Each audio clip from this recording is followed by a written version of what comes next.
I pledge allegiance to the flag.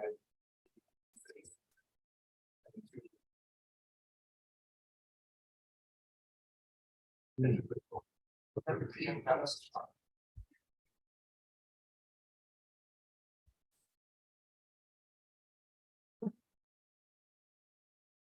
evening, everyone. If we could have roll call, please. Yep, Brian. Here. Sam Loco. Here. Cardi. Here. Susan. Here. Madigan. Here. Fryer. Here. Here. Next, we need approval of the minutes for the March meeting. Motion to approve. Second. Ryan. Yes. Sam Loco. Yes. Cardi. Yes. Carstensen. Yes. Madigan. Yes. Turner. Yes. Henning, yes. Okay, and with that, a staff update, Mr. Garrigan. I have no update. Okay. Then we move on to old business. Starting with the solar farm. Yes, thank you, Madam Chairperson. This matter comes before you a continuation of a public hearing pursuant to public notice in accordance with state statute. Pursuant to your direction, staff did work with Commissioner Turner. Back and forth, we had some comments, as you recall. There was a proposed draft amendment for a solar farm commercial ordinance. It was forwarded to you. There's extensive discussions the last meeting. You have a draft before you this evening. I can go through it very quickly and highlight the modifications. So the first modification, that's okay, Chair? Yes, please do. So the first discussion point, I think there was a discussion point by Commissioner McCarty while having some concerns about avian welfare. And with respect to that, there was a proposed change to the first Division 2. I added language that says additionally, any solar farm shall not be located a minimum of half a mile from any environmentally sensitive areas, including lakes, creeks, wetlands, nature preserves, or any area with migratory bird sanctuaries or nesting areas. So that was the pursuit. That's really for obviously for discussion. And there was one commissioner who highlighted, Mr. McCartney, highlighted concerns about that. I did some research about solar farms and avian welfare. Be more than happy to have that discussion. But I know that was an articulated concern at the last meeting. Pursuant to some other comments, Mr. Turner was kind enough to forward some other draft ordinances which were adopted in the regional area and also some other states, which I thought were quite helpful. I know there were some expressed concerns about height. In other words, how high can these solar panels go? I think there's obviously aesthetic issues, concerns about that. So what I did was basically prohibit double panel trackers and limited it to single trackers, which will have an impact at height. So again, the overall height limitation is 15 feet. And our ordinance which restrict all solar farms to have a single tracker versus the double trackers, which I believe some solar farms have. So that's the modification as it relates to height. The next modification is typically incorporated in section 7 or paragraph 7. I took this provision of another ordinance, which I thought was beneficial, that there would be required 20-foot landscape buffer around the solar farm. So I think I have some revised language. So try to simplify it to really a minimum 20-foot landscape buffer around all the perimeter of the solar farm. Excuse me. And then there's obviously, as we discussed, there's extensive provisions within paragraph 7, which defines what a landscape buffer constitutes and what type of buffering, what type of landscaping be required. Also, in a second paragraph, section 7, I think I just at one time just had native grasses and plants. I did broaden that, so a solar commercial farm would be allowed not only to have native plants and grasses, but also turf grass. Obviously, would have to comply with the village's weed ordinance, i.e., it would have to be mowed, maintained. Pollinator seed mix would be also acceptable. Gravel to minimize maintenance would also be acceptable. So I broadened that with respect to what would be the appropriate type of ground cover for a solar farm. As it relates to noise and glare, I did incorporate some provisional provisions that anything that would determine, obviously, any complaints by adjacent property owner of some type of glare. The applicant could be required to basically submit a what we call a solar farm glare mitigation plan to the village for review to address that. So obviously, adjacent property owners would have the right, the village would have the right to review any glare issues. That's, obviously, there's any negative externalities as it relates to a solar farm, just like any commercial development. If there's lighting issues, staff always reserves the right to work those lighting issues out. So typical with that, we would have the right to work with solar farm, commercial solar farms owners to mitigate any type of glare as it relates to that. So that's one provision that was added. Paragraph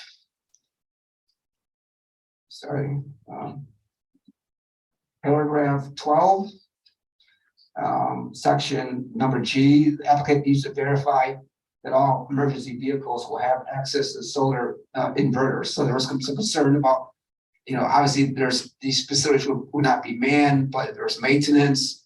It would be important to be able to make sure that emergency vehicles had access to service these solar panel.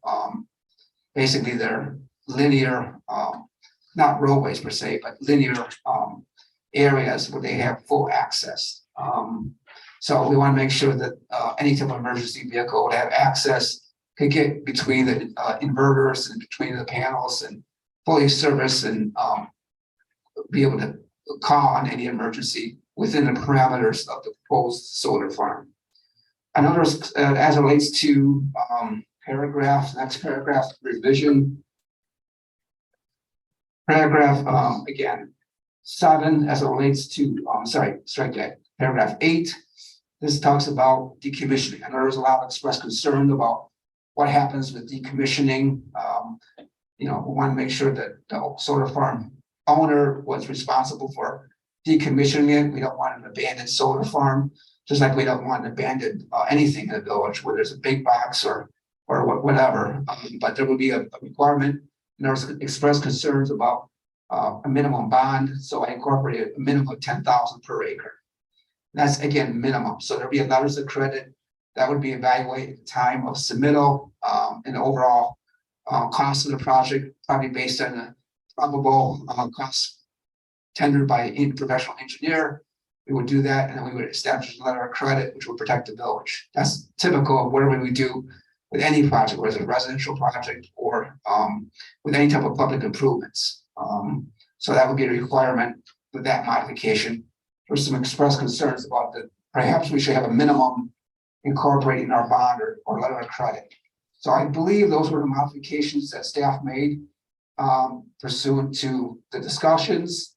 Again, we are looking for a motion this evening recommending approval of the modified solar farm ordinance. Again, for the record, we are proposing a separate solar farm ordinance. Somewhere down the road, we'll come back with a residential solar farm, solar ordinance that will address or regulate solar panels on single family or residential units. But this only addresses commercial solar farms in Antioch. So with that, I'm looking for a discussion or a motion at this point. Thank you. Thank you, Mr. Harrigan. I do have one question though. So where in this will you insert the avian language? I'm sorry, that's the first, Is it in there? Division 2. Oh, okay. Article 3, Division 2 will be the last sentence, regulating the avian welfare. Okay, great. I'm glad you added that. That's wonderful. Thank you.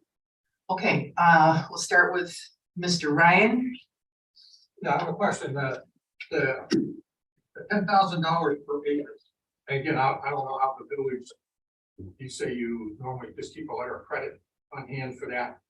Now, is that based on present day values? Because they're talking about these solar farms lasting for 30 years.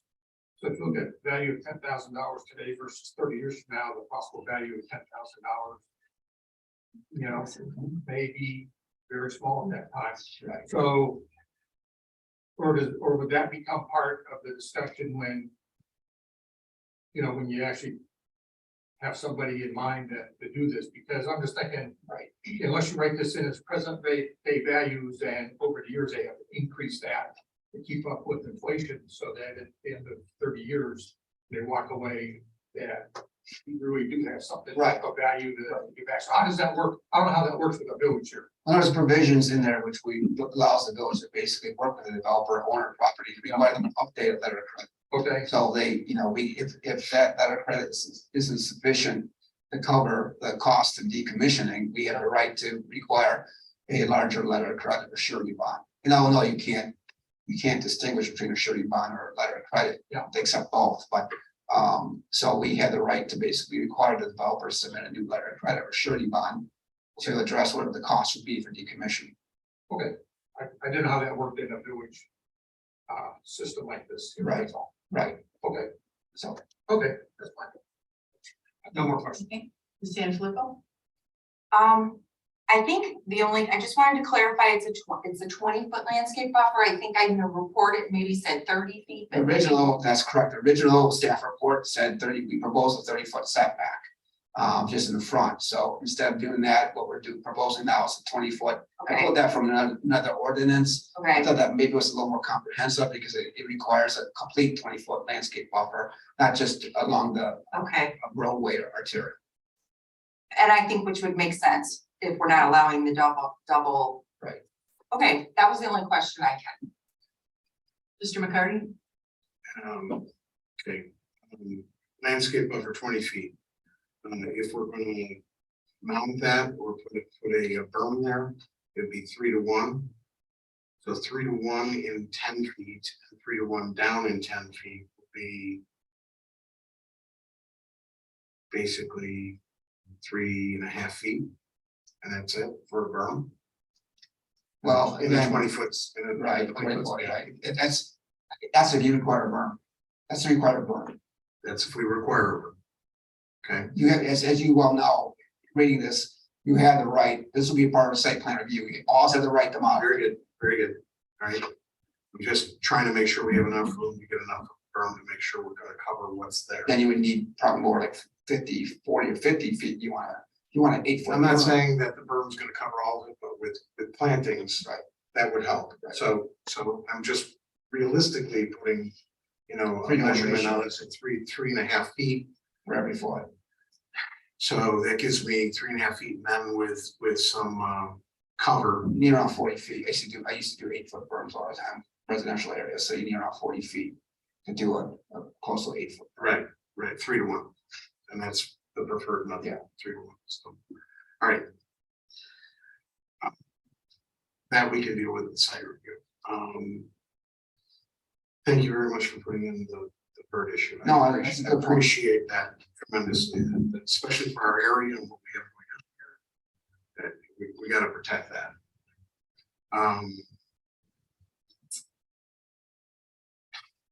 I just drove out to Ohio on the way back, and all the way down the highway, I saw about 15 solar farms, but they were all right next to them. And I thought to myself, that's a perfect spot to put it, because you're already disrupting everything with traffic constantly.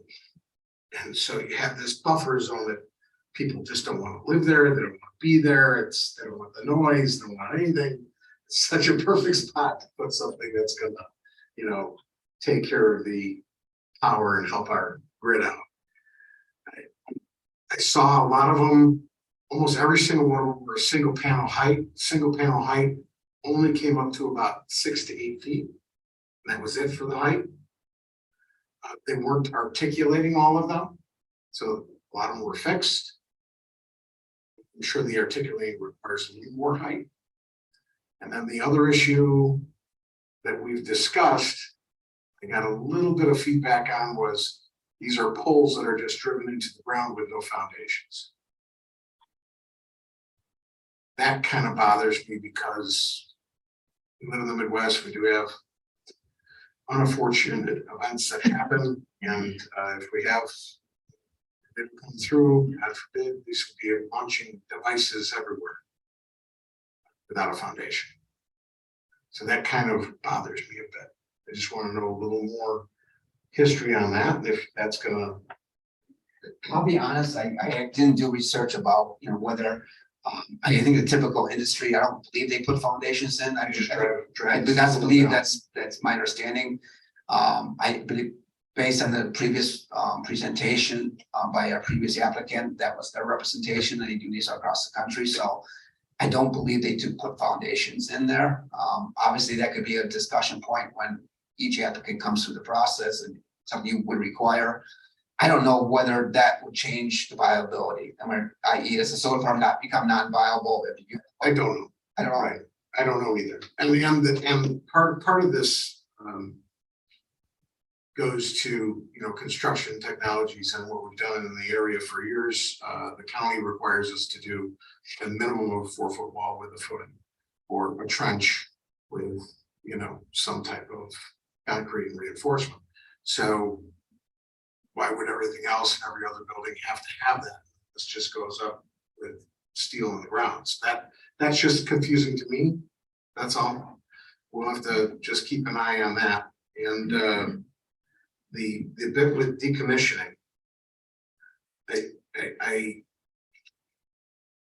would like to see when they're presenting that they have a decommission plan at that time with a bid and a price to it, so that we know an amount that's going to be covered.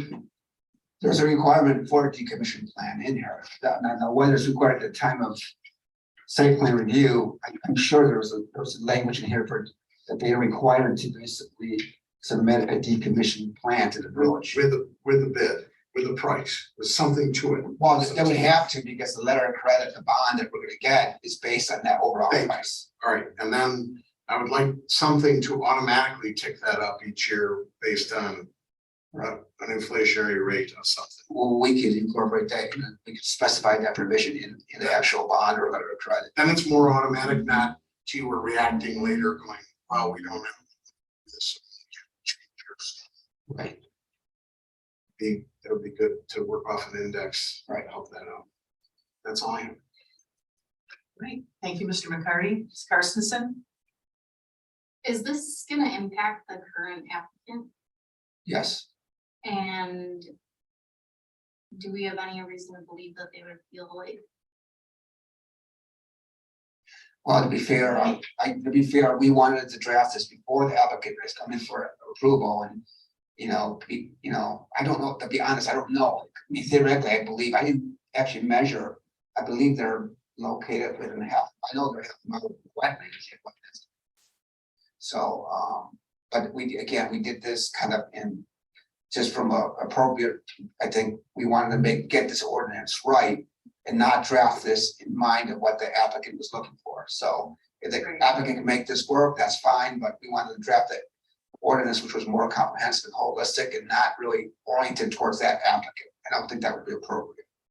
I agree, I just don't want them to feel like we designed it against them either, Right, so I haven't had any discussion with the applicant. I did forward the previous ordinance to them, but not with these revisions. And again, you have the right, they can ask for a PUD or a variance.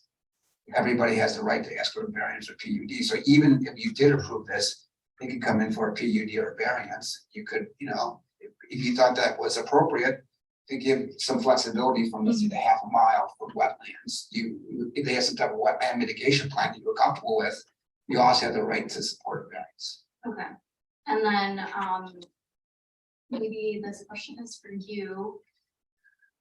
Is this going to prohibit people from looking here?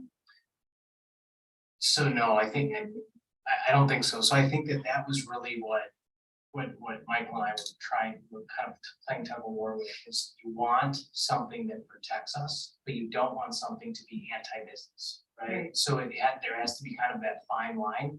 I think what Michael has put together here, in my opinion, I think it is strong. But I don't think it's too strong. Okay. So, for an example, we've made concrete highlight, if that was part of this, that would be anti-business, that would be something that no one would ever come to have with solar. Even though I do see where you're coming from with that, it's just the cost of the concrete. The issue is, I guess, at that point, show me the engineering that backs up what it's gonna. Correct. Yeah, understood. So I think That gives me enough confidence to say, okay. yeah, so I think that in my opinion, this is strong, but not too strong. So, and it's just protecting us, and to Michael's point, we always have the ability to make exceptions with backup, information and a case made. If there's, every single piece of property or every single site plan would be. Thank you. Ms. Madigan? I don't have any questions. I think, well, I'm hopeful because we have people like Andy here that in 30 years, when we have to decommission one of these, that they will have figured out how to do it and how to do it well, and we're replace material before them so that it is all recyclable. That's one. Mr. Turner, do you have any? I don't have anything to add. I just will say that, thank you, Michael, for making the changes. We're on with it. I think it was doing things like that is how, great things get done here. So I commend you on it. Agree. Okay, well then with that, do we have a motion? Put the motion out there. I will make a motion, to approve the text amendment to section 10-5-14, establishing an ordinance for commercial solar. ECB 23-01. And do we have a second? Mr. Ryan? Yes. San Filippo? Yes. Mr. McCarty? Do I have the inflation, please? Well, I think it's. The comments on the engineering of the foundations are all set. So, yes. Ms. Karstensen? Yes. Madigan? Yes. Mr. Turner? Yes. And Henning, yes. Motion passed. Okay. Now.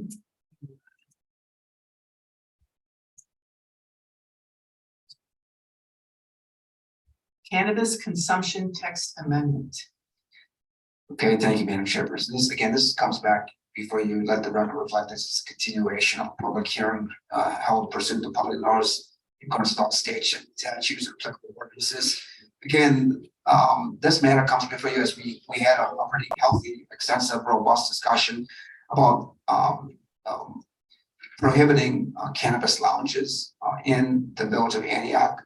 That was direction of the village board. The village board, based on their evaluation and consideration of our first dispensary up just at the Antioch Meat Packing House, they made it quite clear that when they originally approved the original cannabis ordinance, they were not comfortable with having a cannabis consumption or lounge on the property.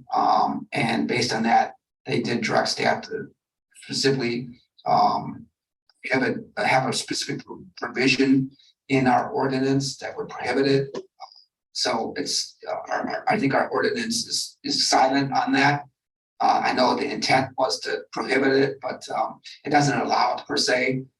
So with that, we proposed some draft language which would prohibit consumption lounges in dispensaries. I know there was a legal discussion. I'm going to defer to the council to clarify that, but we believe that we do have the legal authorization to prohibit cannabis lounges in the village of Antioch. And with that, I'm going to maybe defer to Mr. Baselli and sit down.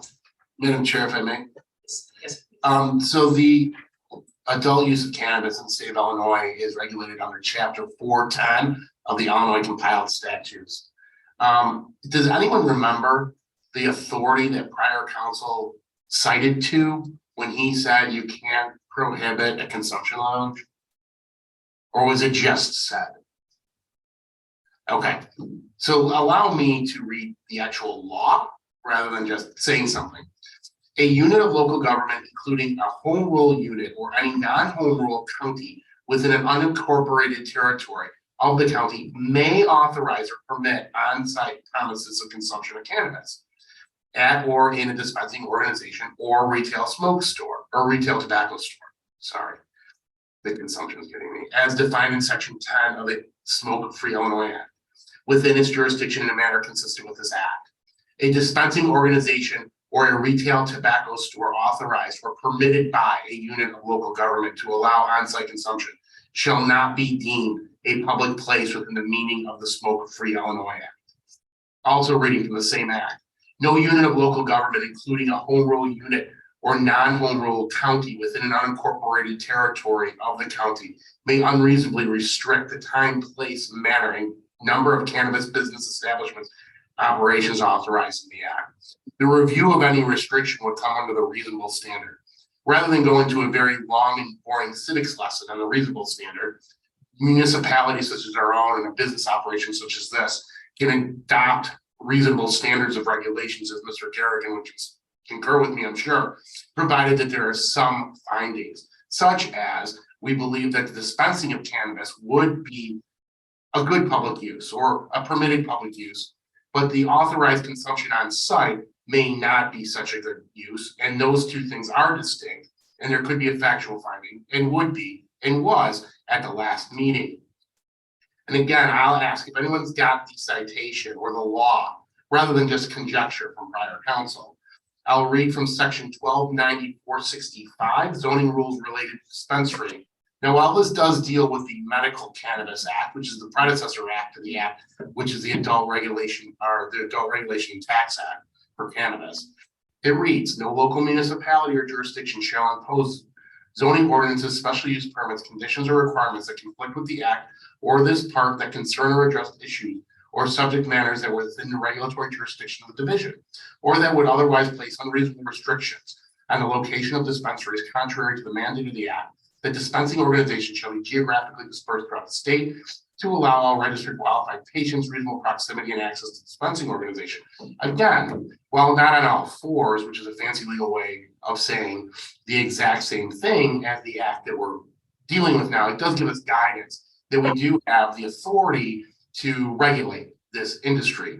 I see we're still going to continue to research if there is a strict prohibition, but I have not found any strict prohibition. What I'm going to ask Mr. Garrigan to do with the consent of this body with me tomorrow is to call the regulatory bodies of the state of Illinois to confirm these findings. Because quite frankly, I think prior council made a mistake, made a statement off of conjecture, and it's not backed up by law.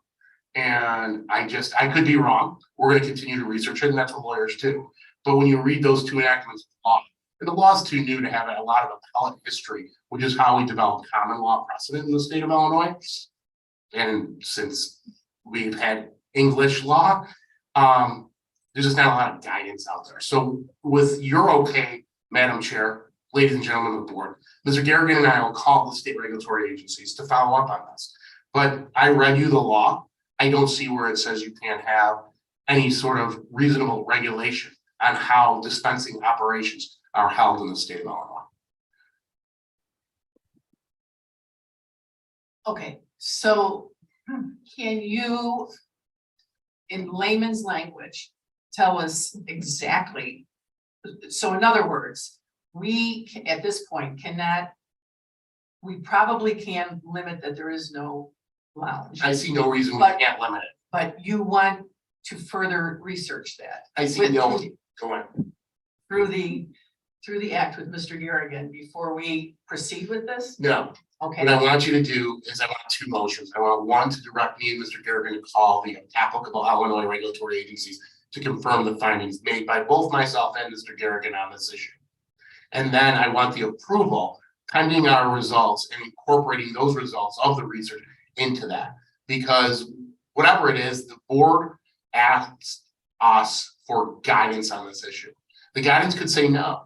This board it's a recommending body, but it's not wholly controlled on there. It's a public policy body. So I would like the approval and just with the delegated authority to put in to the fullest extent provided by law, if that's what you want to do, the regulations with regards to how dispensary operations are zoned. So let me use English rather than lawyer speak. I'd like two motions.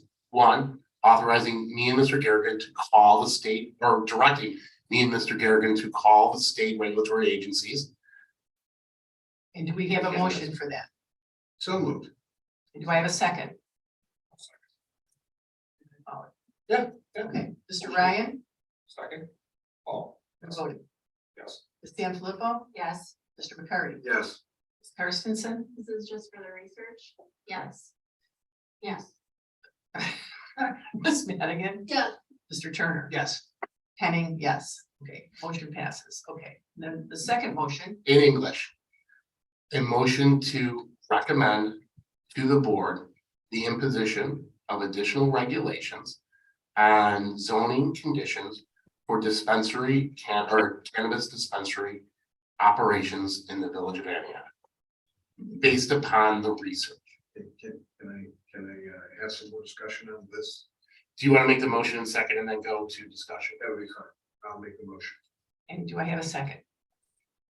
Further discussion? Yes,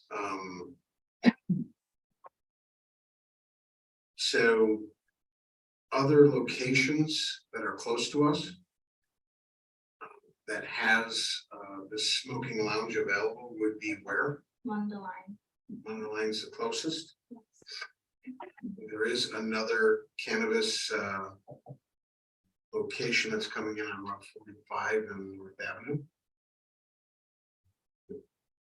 Allegedly, right, I mean, also, if I may, Winthrop Harbor supposedly is gonna be on-site consumption as well. And the one that's on 45 and North Avenue would, that we have on-site consumption by the size of the building that they're proposing to.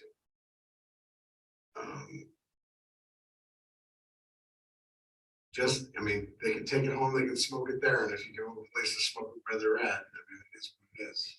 I don't see how this affects us except for hurting us if we limit people more and more. I mean, we're allowed to go to a park to consume it there. But yeah, you can't go somewhere and purchase it and consume it there. And I'm not a user or an advocate thereof. It just seems limiting. The one in Mundelein also brings more people in as they have comedy shows and magic shows and events, right? That bring more people to their village. So it's more of a destination. Mr. Garrigan? What is the position of the village board on this? The village board, I believe that the majority of the board clearly made it quite clear that they did not support consumption. You know, as you got, it's a split vote, I believe. On-site consumption. On-site consumption, I'm sorry, on-site consumption. So, yes, on-site consumption of the premises. One point, can I make a clarification? One point on the proposed location on Route 45. I checked with the county. I'm listening to a video, Hello, video, but hello? Hello? I was gonna order a glass of water. wait. Monitor the Zoom, so when we've got people, they're muted. Thank you. So I called the county and building with regards to the location for a special use permit. They reported to me that there was no application pending on Route 45. It's just kind of conjecture that it is. It's just kind of in the grapevine of real estate projects and contractors out there that it is. But I did call the county, there's no applications out there. Presently, yes. Presently, correct, right. I know they haven't followed through to that Right. extent, but they're in the middle of transactions, so. Sure, and I just want to make sure that's clear, sir. There was also an election, so the village board has changed. I don't know what the new trustee's position is. And also to be fair, I was here when they did approve the original cannabis ordinance, and there was discussions that at that time, the board was uncomfortable with consumption on site within the premises. And then I think the board here, majority of the board. But I don't recall when we passed the zoning and the ordinance, I don't even remember the consumption piece coming up I don't think it did. here. No, I don't have a recollection, it being discussed in the plan commission. Yes, it did. Who did it? Okay. Yes, it did. As a matter of fact, they stated that they had this much square footage they'd use for their showroom and this much square footage they would use for a lounge. The app, Maybe, Yes. but I'm thinking of when we originally approved the zoning and to allow a We did. dispensary. I went back. Did we talk about the Yes. consumption piece like 3 years ago? And that we didn't want that, or we were gonna somehow prohibit it with the ordinance? We were advised legally that we could not. Stop them control from that. coming in. I'm not putting you on the spot as I put you on the spot. No, I know. But was there a citation of law on that? No, we didn't get any backup, It was just you can't do this. right? So So we're gonna double check it because it's just, it doesn't cost the board anything for us to double check. I prefer to be safe than sorry, but when I give you guys legal advice, the weird part is I learned law the day they taught it at law school, so I give you citation. I give you guys, this is the authority that we go on from there. So, yeah. okay. So at this point, I we have a motion on the table. Which is, for clarification, is this just for the research or what was? No, the research is passed. Second motion was for what? These, discussion. Wait, just let the attorney. so the second motion, and I believe if we could just make sure this is correct, but the second motion was to make a recommendation to the village board for additional regulations on dispensary organizations based upon the research that was found by me and Mr. Garrigan tomorrow. And I feel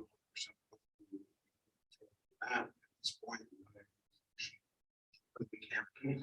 I'm very comfortable that we can. I'm also going to, like, the discussion is brought up, say that we're trying to limit something that we weren't going to previously. Can I just rephrase that a little bit? So there's two issues. There's a policy issue, right? There's a policy issue of will it make it unmarketable for a dispensary organization to come here if there's no on-site consumption? And then there's a legal issue, which I think me and Mr. Gergen are both pretty comfortable that we can regulate no on-site consumption if we want. And very, very comfortable about that. Just want to call IDRP. But I just want to make sure that we're talking about those issues effectively, if that's okay. Whatever. Go anywhere. Want that. And so get it, entertaining my brother. We have to go back to. It's like playing us against each other. I was someone. There's an election lot. It's brought to us by the village. Wait, wait. And if you're uncomfortable, if some of the members are uncomfortable with this, then possibly send it back to the village board. My recommendation would be, if you are very uncomfortable about, and again, I am 99.9% sure, and certainty is not a thing in the law. I am 99.9% sure that we can adopt this regulation. But what I would do is I would table it for a month and then bring it back. If that's what you want to do. It appears that there are commissioners who may not feel that it should be prohibited. And that would be the policy argument. So there's a policy, again, I just want to be clear because it's very, this is why we have zoning boards. It's a very good debate. There's a policy and a law. We're comfortable on the law. We're gonna make a phone call, but we're comfortable. The policy issue is what the board sent back to you for guidance upon. And remember, the board can always overrule this. You could put this in there and the board could say, not only at this level, but they could also adopt a variance. They could grant this ordinance. They could say, we're not going to do that. And then when a dispensary organization comes in with a on-site consumption, they could grant a variance or they could adopt conditions to limit that. And I want this board to understand the parameters of its authority. And that's not any veiled statement. It's just, I want you to know that they may come back and say, no, do it again, or we're just gonna adopt what we want Or Mr. McCarthy. I'd make a motion to table this for next month's meeting after we get the information from Mr. Harrigan and our attorney. And then go from there with a discussion on policy and how we want to move forward with this. As this is completely changed from when we first heard it to now, that we could possibly adopt change and limit people consumption. I'll make a second. Mr. Turner? Can we still make comments? Absolutely. Okay, so I think Ms. Madigan? Ms. Madigan. So, I attended the meetings as just a resident of Antioch at the time that this all came up. And the village board had the option to opt in for what they wanted to allow within the village. And at that point, the discussion from those meetings were, they were opting for all of the options. So at that point, if that village administration didn't believe that we would want consumption, then it shouldn't have been approved at that time, in my opinion. Again, they were at least open to it, and they did get a lot of public comments, so I'm assuming, based on the public's comment as well, and those meetings were very well attended, that they felt that the residents of Antioch felt that at some point, that would be beneficial to our town, and that's why they adopted it. So, based on that, I would agree. And if we did do that, Mr. Turner? Did you have a comment? Yeah, I think, personally, I think I would. I'm happy that we're tabling this, but I would, at first I would say that I was going just to lean with the village board and say that if that's what they're looking for, like, I'm in support of that. I think there's some education, like, this is very new.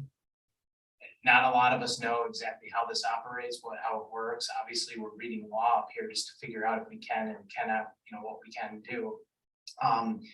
What Commissioner Carson's brought up is very interesting to me. Like, I didn't know that exists, right? So to me, it's like, I was just looking at it like, well, it's something where you're going to just, be using on site, you can just go use, in your home or what have you, but now you're talking about a revenue generator, you're talking about bringing people in. So I'm not saying that I'm gonna go with it or not go with it, but maybe just in the next month of tabling, there's some information that can be shared with at the village board level. So then they're also confirming that they still want this with that knowledge, whether they have it or not. I don't know. So just a comment. Mr. Garrigan? So with the village board, I mean, you said the vote had been split, correct? With regards to the approval of the most recent proposal, with regards to the meat packing house, that was, I believe it's a tie vote. Okay. And I do agree. I think that, this is such a new area, although I did grow up in the 70s. And I'm serious when I say this. And we'd go to a concert, you'd get high, and you would enjoy the music a lot better because you were high. I mean, I understand that there is an enjoyment to that. I can see what Ms. Carson's saying about such. Having experienced that and being at the age I'm at now, I have a real, is that something that's good for the community? I don't know that is, but that's my opinion. And so I think that tabling it till next month, and coming back, and if it's tabled, Mr. Green, did you have something to say? I just want point of procedure. We've got two motions on the floor. Mr. McCarty he withdrew his motion. The motion to continue. The motion to continue, yes. But I don't, what are we going to know if we do this? What are we going to know about what the village board will say that we've continued this? Are they going to discuss it? What's going to happen? Nothing. The village board, so it's frozen. So just as I erred on one aspect of this, normally you don't allow for discussion on a motion to table. Motion to table, like a motion to adjourn or a motion to set a time for adjourn, has no discussion attached to it. So once the motion is made and seconded, it really should just go to a vote. Okay. You're a very friendly body, very good body. So we have that, but nothing's gonna happen at the village board level. And I know Ms. Madigan wants to say something. I want to say one thing. It doesn't mean the board can't adopt other regulations too with regards to this, like saying we're not gonna have smoke free. We're gonna bar smoke free ability to smoke indoors in the state of Illinois, and essentially do an end around this to say you can't do that. And I mean, there's ways around it. Allegedly, I wouldn't know, of course, but there's gummies or brownies or other things that people consume cannabis other than smoking it. But there's end arounds that they can do. It's frozen, but for all intents and purposes, it is frozen up until this board speaks. Okay. I was gonna go to a vote. Ms. Madigan? You can do the vote, because that's my question. Is if there are majority of us that are going to vote no, then is it even? does it Let's even just, need to be no, tabled? we need to do the vote. Well, this is the push, right? This is a table for a month. Table it for a month. But. Okay, Go on. I, based on what I'm hearing, I'm not sure that it would, pushing it a month is going to give a yes vote. And then, enough to push it, it may be a no. Then you could vote no. Yeah, you mean, you could vote no on the motion to table and make the question get called too. And that's a parliament, and again, this is not questions about the substance of the tabling, but it's questions about parliamentary procedure when it comes down to it. You could vote no on the motion to table, which forces another motion to be made. And then you go to the substantive question. It's just, you're also, so that me and Mr. Garrigan will have been given direction by the board to call an IDPRF. And then we'll call, report back to this board, and you'll be like, well, we already denied that. So, I mean, whatever you guys want to do, I will get you through it legally, don't worry about that. But, That's what I would like to do. so you want to vote, well, then you just vote now, on the motion to table. Okay, so we have the motion and the to table, and we have a second. So now we'll vote. To table. Mr. Ryan, No. Ms. Sanfilippo, No, Mr. McCarty, Yes. Ms. Karstensen, No, Ms. Madigan, No, Mr. Turner, Yes. and Henning, boy. Wait, what's the, hold on, what's the vote totals right now? There's 2 yes. No, it's 2 yes. That doesn't matter. You can vote however you want. I'm You're staying if you want. I'm gonna abstain. Okay. so can I do so then can I make a motion Yes, on PBZ 23-02, consideration of the tax amendment of section 10-19-3 and 10-19-7. To decline the change to the text amendment, So to not prohibit cannabis lounges. correct? I'll second. or Mr. Ryan, Just to vote no. it's the vote. No. No, Ms. Sanfilippo. Hold on. So we made, okay, let's go back. This, We're gonna make an affirmative motion. We do not make motions that are negative under Robert's rules. So the motion is to deny the recommendation for the consideration. I just want to make sure everybody knows what they're voting. Yeah. Deny the consideration of a text amendment prohibiting cannabis lounges. So if you vote yes, then you're going to allow for cannabis lounges. If you vote no, then you're saying no cannabis lounges, okay? Are we good? We're good. All right. Mr. Ryan, No. Ms. Sanfilippo, so it's to allow the consumption? So the no vote was no cannabis lounges. I say yes, Okay, got it. thank you. Yes. Mr. McCarty. Ms. Karstensen, yes, Ms. Madigan. Yes, Mr. Turner, No. Henning, no. What's the vote?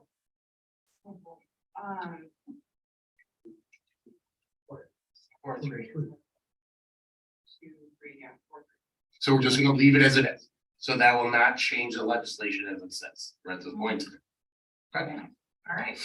And then me and Mr. Garrett will still call and report back to this board. It'd be nice to know that. Yeah, and again, Sir, I'll tell you, I know what it is, but let's just call the state and ask the question. Okay, so now we move on to new business, Mr. Garrigan. Yes. I believe the town square sign variance.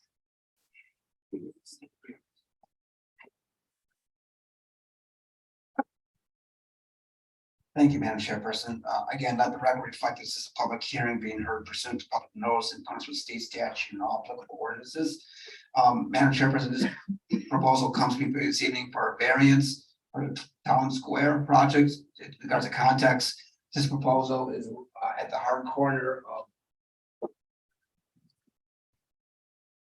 town square is at the corner of Route 173 and Main Street.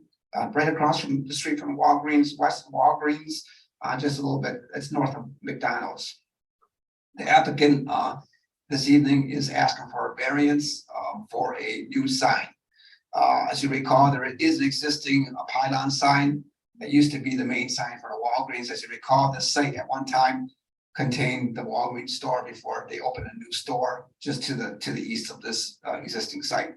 The applicant is requesting that they remove this pylon sign and have the opportunity to construct a new monument sign. There technically is no monument sign for this overall retail center.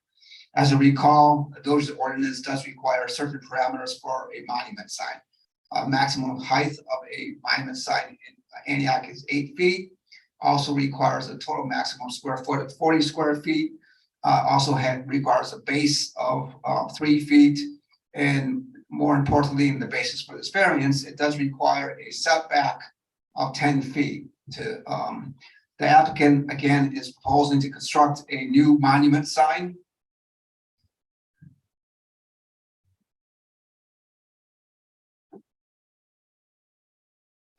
Which again would generally comply with the village's parameters as it relates to the height, the village's overall square feet, and then the 3 foot base. Also will be constructed of masonry materials consistent with the village's ordinance as it relates to the base. Again, what they're requesting is to use the foundation of the existing pylon sign, which does not comply with the 10-foot setback. So they are asking for relief to be able to construct the new sign on the current location of the existing pylon sign. So as it relates to any type of variance, as you well know, it's important to look at the context. In this case, it's fairly simple. To the east, west, north, and south, excuse me, it's all commercial. Before you can support a variance, there's certain findings of facts that you must demonstrate. The first finding is the variance is in harmony with the general purposes and intent of the zoning ordinance. Excuse me. The proposed sign is generally consistent with the general design of the existing Walgreens sign. As you well know, there are a number of pylon signs around this site, specifically the KFC, the McDonald's site, all have pylon signs, which are not consistent with the village's ordinance as relates to signage for monument signage, nor generally consistent with the trend of development as relates to signage.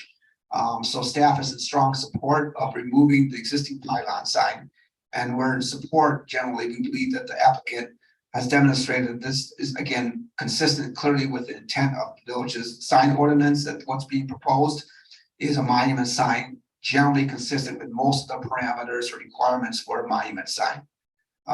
So again, we have a non-conforming pylon sign that is being removed, which we believe is a good thing, and the applicant's proposing a new 8-foot monument sign.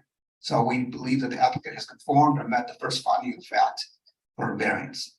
Second finding is the plight the owner is due to unique circumstances, and thus the strict enforcement of the zoning ordinance would result in practical difficulties or impose exceptional hardships due to the special and unusual conditions that are generally found in the property's zoning.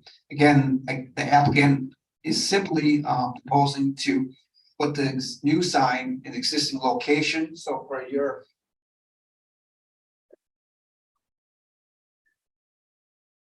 So again, the applicant's proposing to generally locate the sign To comply with the village's 10-foot setback, would require this new monument sign to be placed in the existing parking lot or a part of the parking, area.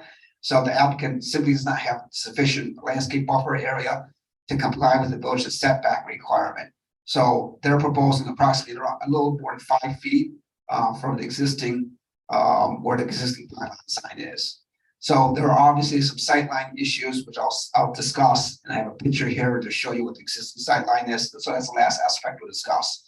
But as it relates to second finding of fact, we do believe that this is a unique situation with regards to the existing landscape buffer, which would make it a hardship or difficult for the applicant to basically comply with the ordinance. If in fact we had strict enforcement, they would be generally prohibited from having a monument sign on this property, or they would have to make a modification or change the existing parking area. As it relates to the drive out, if you're aware of this site, it's fairly tight under a number of potential vehicular conflicts, access drives. So staff is not in support of modifying the existing access drive that exists for this site to allow for a modification, which will allow for them to comply with the setback. So we're generally in support. We believe the applicant has met second finding of fact. Third finding is the property cannot yield a reasonable use if permitted under conditions, again, that meet the existing code, would relate to required setback. The applicant is simply not in a position to be allowed to have a monument sign if they were required to have a 10-foot setback. So the net effect of denying this is the applicant could not have a monument sign on the property and therefore comply with the village's current standards. Finally, the fourth variance is the variance in granted will not alter the essential character. Again, we would submit that the proposed monument sign from an aesthetic perspective is consistent with our ordinance, consistent with the modern trends in signage, and would improve the overall aesthetics. The general sign, the monument also is generally consistent with what the Walgreens sign did across the street, what the liquor store, the fine wines, liquors across the street, which would be the southwest corner. They incorporated a monument sign. So generally, we believe that the applicant has met that last required finding of fact as relates to the overall character of the area. And finally, the question about sightlines. Staff initially had some concerns about whether, this proposed monument sign was installed, would it block the sight lines on this property? So what we did is we did have a site visit, took some pictures. Overall, you can see this is at the entrance of this overall retail center. This would be just located east. So this, where my picture is here, is east of the proposed foundation where the existing pylon sign is. So we believe there's sufficient sight lines which we maintained in the existing landscape that the proposed new 8-foot sign would not block the sight lines. Therefore, there would not be a safety issue. So we this evening are making a favorable recommendation of this variance. I know there's an applicant here this evening, the contractor for the sign company. So with that, I'll be more than happy to answer any questions you have. Thank you, Mr. Garrigan. Mr. Ryan, No questions. Ms. Sanfilippo, I didn't have any questions. Mr. McCarty. The location for the sign is on that parkway that you're showing right now, Yes. Correct. and it's starting back. You can barely see it here, but yes. There's a foundation, there's a concrete foundation with the pylon sign. Yeah, which is right next to the parking area. Maybe we could have the contractor come up and specifically swear him in and he can answer the question directly. Yes, please. I'm doing it. If I make it. Do you swear to, please raise your right hand. Anyone giving testimony before this board, please prepare to be sworn. Raise your right hand. Do you swear to tell the truth, the whole truth, and nothing but the truth? Thank you. I'm Tom Holland from the Hall Design Group. I've been working with Dan Lankowski from At Properties on the project. Our current sign person that was started the project is out of commission. He fell down and broke his pelvis. So it gave it to me on terms, so I kind of everything up. The application was already, entered into the village. I think we have the wrong signage. This is the correct one. Okay. So, It's first time I've seen it. yeah, the, Can we see that? yes, I'll pass this around to you. This is a redesigned, simplified, smaller pylon. It was a 5 foot by 6 foot, so it is still at 8 feet with a 3 foot foundation. So what they found out is in the line of sight, having 2 double row tenant panels, the one further in with the trees and everything else. One moment. Let them, because I want them to hear what you have to say. Are there enough handouts for the whole board? No, I don't know. Okay. I didn't. no, I see what's. There's the property line. Would you all like copies? Rachel will go make more. That'd be great. It's just totally chance a new way. So give us a few minutes. We're gonna make more copies. Sorry, wasn't aware. Yes, Do you want to recess for 5? yes. You want to, we can do She like shooters was different. Yeah. Okay. Changed like 3 times. I had to make sure I had it. Yeah. 5 foot by 6. Showing the 2 panels, the single panel. Yeah, but it doesn't read right, it's too many slabs. Smaller. Why? It's not foot. Yeah. It reads like- And then. Back on there. That would be the first match. Hold on. I hit the triple out. It's not-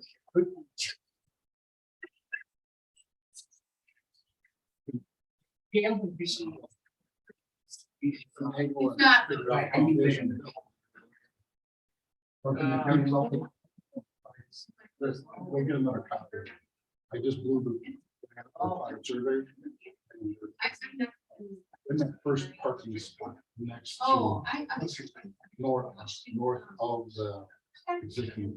I'm sure.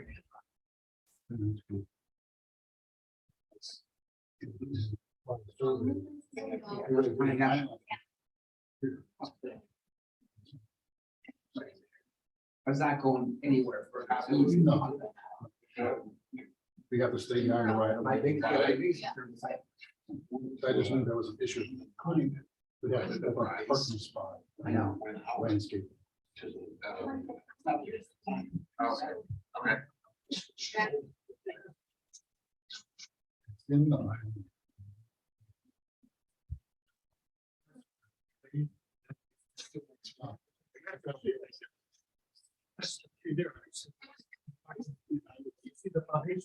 Look at the pictures. Oh, it's right here. Okay. Trees. The existing blocks part of that sign. Okay. So it was right there, 5 feet. Okay. Taking it right in front of that first. Okay. That way we don't have to dig up the old foundation. Bury it, stuff.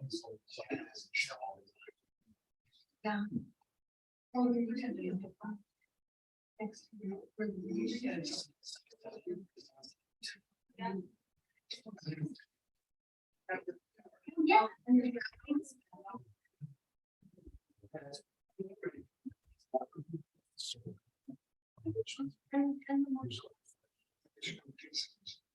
Use it as a camper in campus. So it's gotta be 3/4.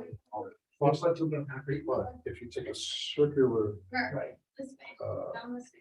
That moves down the- geometry, metal. Great, great. No. Lamp.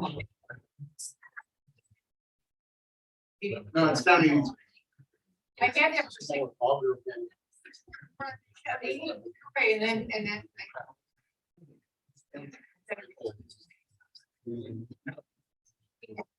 Yeah, I want to. Plans 2 and the same.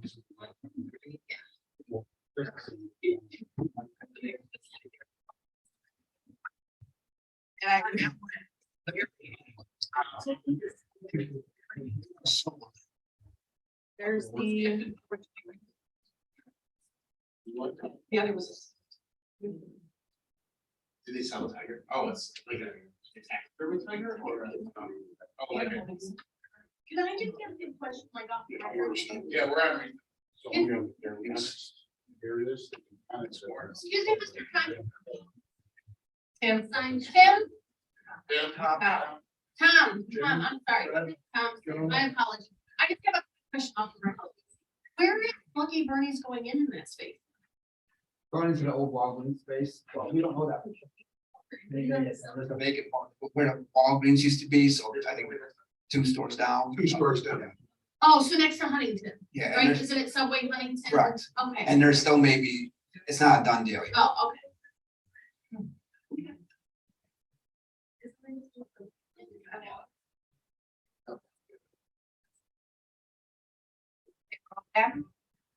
You wanna make a motion? Go see how. Relevant. You wanna just motion? I make a motion to read. Second. Mr. Ryan. Yes. Ms. Sanfilippo. Yes. Mr. Yes. McCarty.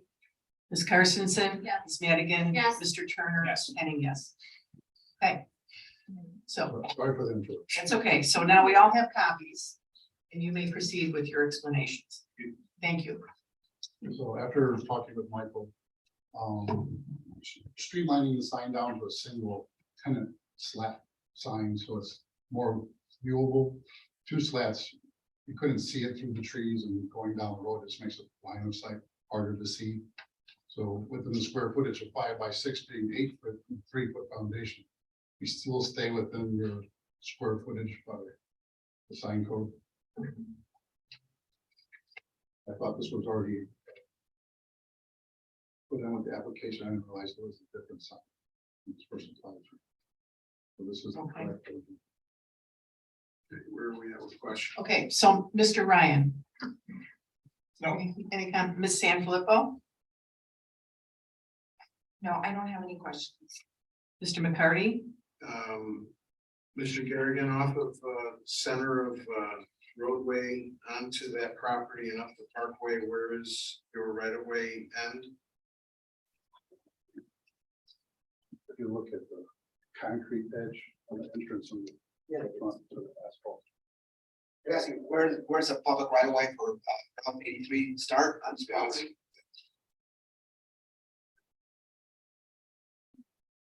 See here. So it's just basically, it's, So where the sidewalk ends, yeah, right, it's where the sidewalk I is, see the line running across there. right? You see, so this is the property right here, where the side. Public right away, yeah, so it's the edge of the sidewalk is where public right, typically it would be the. So, It'd be very close to there, yes. right, Okay, So what's- so we have a peninsula that runs west of there. And this sign, the foundation is not into the peninsula. right, that's correct, the proposal is And not, it looks like it's almost about 10 feet away from. Where that public right of way would be in single sign. excuse me, Instead of being the double sign being longer, and it looks like it might be 10 feet back from that, setback from there. oh, so the kind of proposal, maybe theoretically said you set it back further in that peninsula. Then you, but you're removing the landscaping, I understand. I know you do.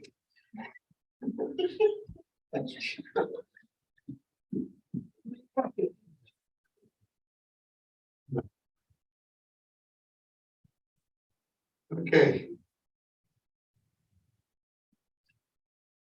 All right, I'll hold any other comments. Ms. Carstensen, We're getting rid of others. Yes. Ms. Madigan, No question. Mr. Turner, So, love the look of the sign. Curious about, because I know how busy this spot gets, hand candy out on this highway right here. It gets really intense with the amount of vehicles pulling into McDonald's, out of McDonald's. And then the turn lanes, so there's a turn lane into McDonald's and there's a turn lane into Walgreens and then obviously on 173. So I'm just curious if you guys have looked at, so where that sign location is, it is going to be, there is going to be traffic, issues of being able to see on pullout, and there's already issues there with in terms of traffic.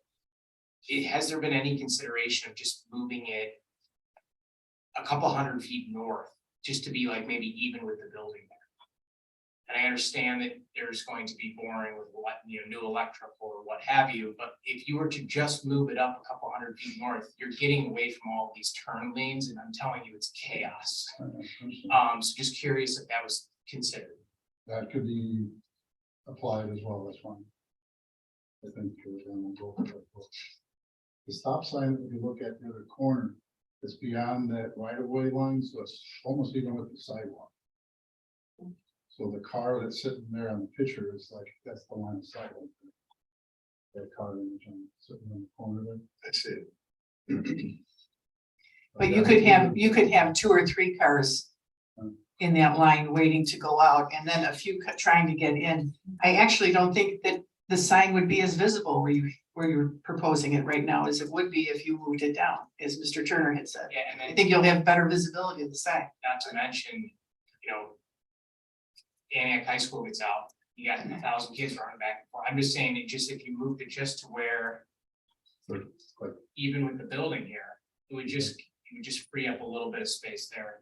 Just curious, if that's even in the realm of possible. I kind of like that idea.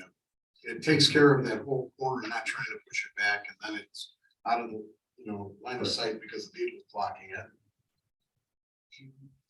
It really gets chaotic. The only challenge that may propose is that people don't see what's in that plaza until they pass the entrance. If they're heading north on 83, and then they try to turn into the exit only by the subway. Or try to, and we already have people that they're turning in the left turn lane to go onto 173 to turn to McDonald's. I mean, so it is a very busy and confusing intersection. I think it would be, this is the exit though, on the corner, and we're talking about pushing it back where actually people would see it sooner. Right. Before they turn in. Oh, yeah. By the time Yeah. you see the sign here, you're way past the entrance to get in there, and people are gonna try to do that. Well, like I said, you can't, Either way, Yeah. efficiency. yeah, you're never gonna keep people from doing stupid things. Hopefully they have the last. Why we hit the turn. Yeah. Okay. Any further discussion, Mr. Turner? I'm good on that. I mean, I think I'd be willing to move for approval, but obviously I'd like it to be moved there, but you're probably gonna have to go back and see what the cost to that is. It's gonna be the Same cost. still very much below. I'll make a motion Second. Well, let's that make a. we approve it with the sight lines opening up and bring it back to face the building. That's fine. Very It's cool. a revised plan. Okay. Sam, second. Yes. Okay. Mr. Ryan? Yes.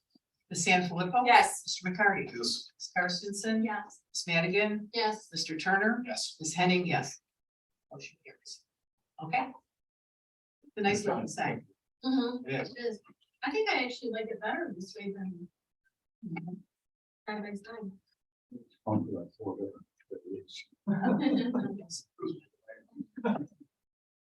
Feel your pain. Let's see now, let's see. where we go. Okay, now we move on to the concession stand variance. Okay, thank you, Madam Chairperson. Again, let the record reflect that this is a public hearing being heard in public notice in accordance with all state statutes and applicable ordinances. Madam Chairperson, this matter comes before you for the village's proposal, and the applicant is the village for a variance and site plan review for a proposed cafe to be located in a open space. It was previously commonly known as the Pittman property, but we no longer call it the Pittman property. So for the record, it's an open space on Depot Street and Main Street. So again, the address is 352 East Depot Street. So as you are aware, for the past several years, the village staff and the village board has been working with Lakota Design Group on a new proposed park or open space on Main Street and Depot. As part of that discussion over the past several months, there's been extensive discussions at the board level with Lakota and architectural firm Williams Architects on a cafe design. So there's also been a general consensus that there is a need for a cafe for this proposed park or open space. For simplistic terms, I'm just gonna call it a park this evening. I just put it. So what is proposed park and concession stand? So the overall park would be 2.5 acres. Based on the overall design, this overall park, as you can see in the site plan, includes an amphitheater, a pavilion, a splash pad, state-of-art inclusive playground. It is without question the biggest investment the village of Antioch ever made in the downtown. So it's a major urban design endeavor. And the village board is very excited about this project. But one of the aspects that's required before we can proceed with proceeding with a submittal of receiving necessary bids. We hope to receive bids for this project in April. So this is on a very fast track. We determined with the architects that this proposed cafe does need a variance based on the setback. And I'll explain the basis for this variance. Also wanted to kind of review the overall design as part of a site plan review. Because our village site plan review ordinance does require a site plan review for civic buildings. So again, overall project, this design that I'm going to walk you through is generally a byproduct of extensive discussions at the village board. The village board has been working very closely with Williams Architect over the past number of months and has expended extensive discussion on coming up with the right design, which is complementary, reflective, historic, and consistent with the overall historic character of the surrounding sites, which I'll again expand on. Now, this proposed park is located in the village's form-based code. It's within the village's core specifically, so there are certain parameters in accordance with the form-based code that I'll explain that we need relief from overall design. So again, what's important whenever you're looking at variance is context. So again, as you all know, this property to the east is commercial. So west is the United Methodist Church. North is a previous elementary school property owned by the Antioch School District and also single family homes.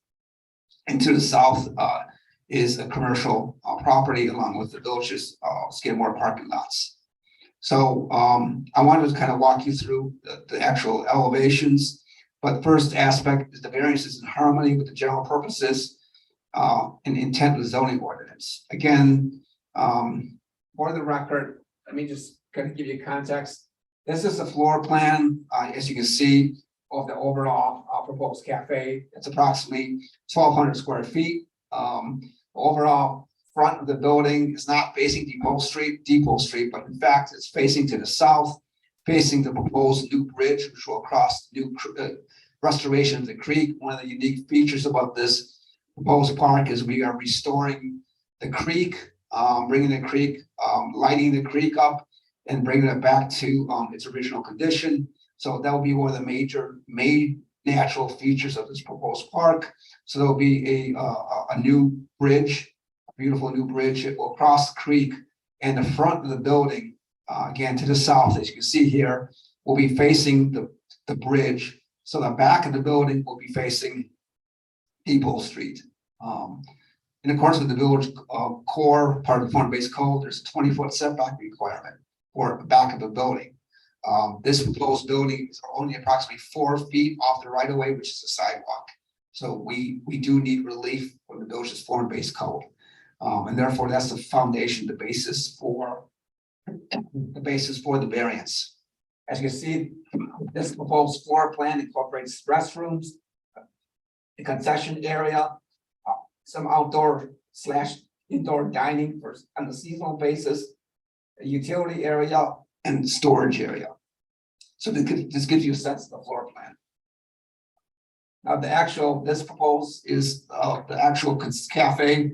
Again, this is looking to the north. This is the front elevation facing the bridge. So this is actually the front of the building. You can see there's an overhang, architectural overhang, high-pitched roof that will have opportunity to have dining, outdoor dining, will provide some seasonal cover and opportunity to have during the winter months or cold months of the year, potentially some limited indoor dining for this concession stand. So this again, for the record, is the front of the building. This is actually looking again another view of the front of the building. This is the side view of the restrooms. This is looking west. So just to the east of this is this proposed splash pad. And this is the actual rear of the building to the north. So this is the area which will be approximately 4 feet from the existing sidewalk. And therefore, we do need a variance to allow us to proceed with the construction of this proposed cafe. Again, this is the front view, again, the front of the building facing the new proposed bridge, which will again provide become a new kind of anchor gateway into this overall park. And then the major feature, in addition to the cafe, is a new gazebo, or I'm sorry, pavilion that is currently being fabricated right now as we speak, and that will be again on the south side of the proposed creek as part of this creek. So this gives you a terminal vista through the gazebo or pavilion into the cafe itself. So the second aspect, we believe that obviously this proposed setback variance will not have any negative impact on the character of the area and is generally consistent with the overall character. I'll talk a little bit about the historic character when I discuss the site plan review. Second finding of fact, the plight the owners due to unique circumstances and thus strict enforcement of the zoning ordinance would result in practical difficulties imposing exceptional hardships. Again, if we did not have an opportunity to seek a variance here, we would have to completely remodify and change design. Would have to have a substantially much smaller building. There would not be enough room to meet the 20-foot setback. In fact, we probably have to relocate the concession stand to another site, which is simply that there's not room to do that. So clearly, this is the best appropriate location for the proposed cafe, and therefore, not to allow a variance for a setback would provide an inherent hardship for the village and really prohibit us from constructing this very unique building, which we believe will serve as a future anchor and help define the character of our downtown for future generations. The third findings, the property cannot yield a reasonable use only under conditions, again, without the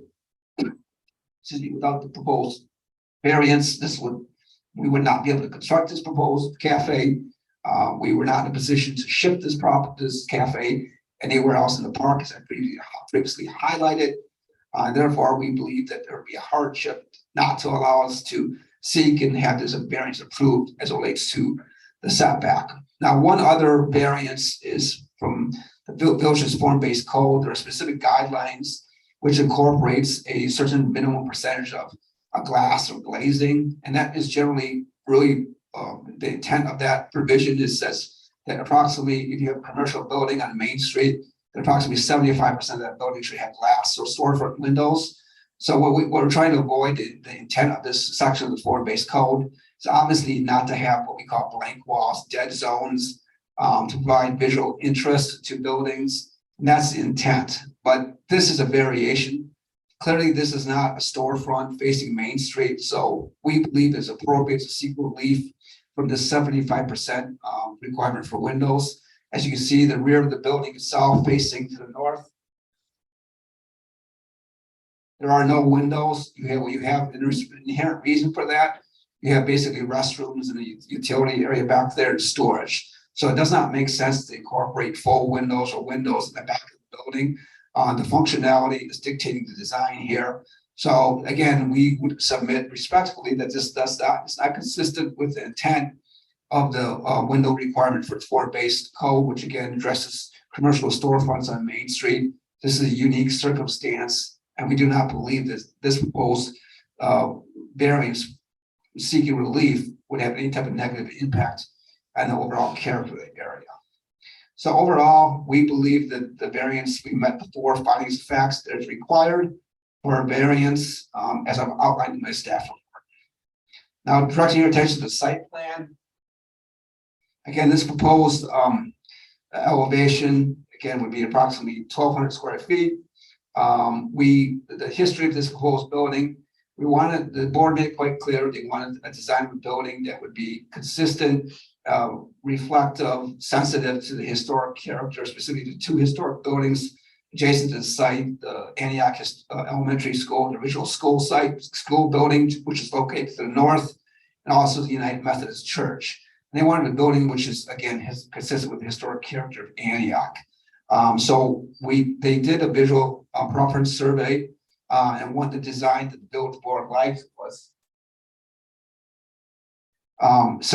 two cafes. These are actually located in Central Park in New York. We incorporate a very traditional design. The picture actually on your left is a new building that was constructed in Central Park in New York back in the 1990s. They replaced a historic, what was called the ball field building, which was actually designed by Calvert Vaux back in the 1870s.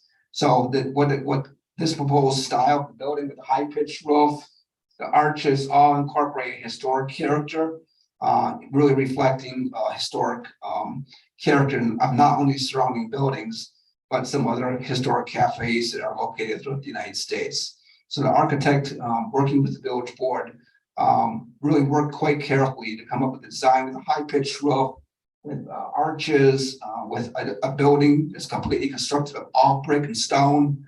The stone itself will match the proposed stone that will for the bridge. So I think a great deal of effort, a great deal of thought, sensitivity was taken into the overall design of this building, for the site plan review itself. So again, based on historic design patterns, I give you an example of the original Gothic revival building that was constructed in Central Park, designed by Calvert Vaux. You can see some similarities as it relates to arches, the actual fenestration of the windows, the high pitched roof, all very historical design patterns, which I think the architect was successfully accomplished in this. So this evening, what we're looking for is a approval of the proposed variance and approval of the proposed site plan for this project. With that, I'll conclude my staff report. Thank you, Mr. Garrigan. Mr. Ryan.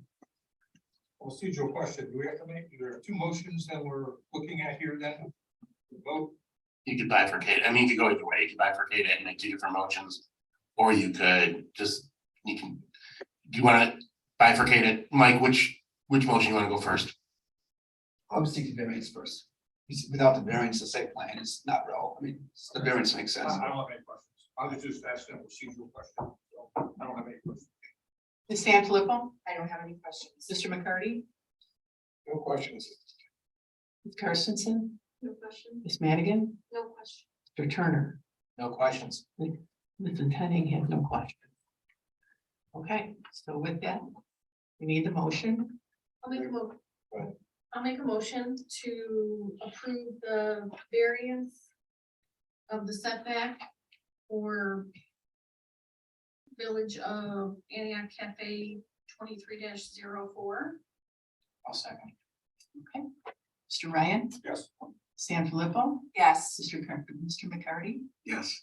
Ms. Carstensen, Yes. Ms. Madigan, Yes, Mr. Turner, Yes. Henning, yes, motion passes. Okay, I will also make a motion to approve the site plan for the cafe building known as 353 East Depot Street, subject to the outline stipulations. okay, do I have a second? I'll second. Okay. Mr. Ryan, Yes. Ms. Sanfilippo, Yes. Mr. McCarty, Absolutely. Ms. Carstensen, Yes. Miss Madigan, Yes. Mr. Turner, Yes. Ms. Henning, yes, motion carries. I will make a motion to adjourn. And Second. all in favor?